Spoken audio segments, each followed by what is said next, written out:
洲人平時就好少機會睇到㗎。咁到底老爺車有幾老呢？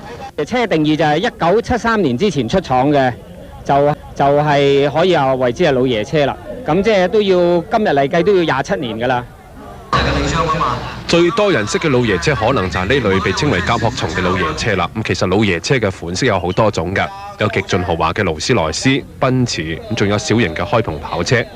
最老嘅係一部1937年出廠嘅福特，佢哋嘅價值都幾昂貴㗎。中國為例呢，就好標準咧，呢啲咁嘅應該都係圍到5萬英鎊以上，咁即係都要圍到大約係70萬人民幣左右。呢啲咁嘅老爺車年紀就唔細，咁所以主人上班都唔會用佢哋㗎，咁只係喺度假嘅時候帶佢哋遊下車河嘅啫，使佢哋保持良好嘅狀態。不過睇嚟佢哋仲寶刀未老，咁佢哋喺番禺比賽圈速，仲表演高難度嘅花式轉圈，引嚟觀眾嘅陣陣喝彩。好多嘅遊客爭住同佢哋合影。主辦單位特地係製作咗老爺車嘅珍藏月曆嚟義賣，而活動嘅門票收入就會全部捐贈俾世界宣明會，支持中國農村基礎教育事業。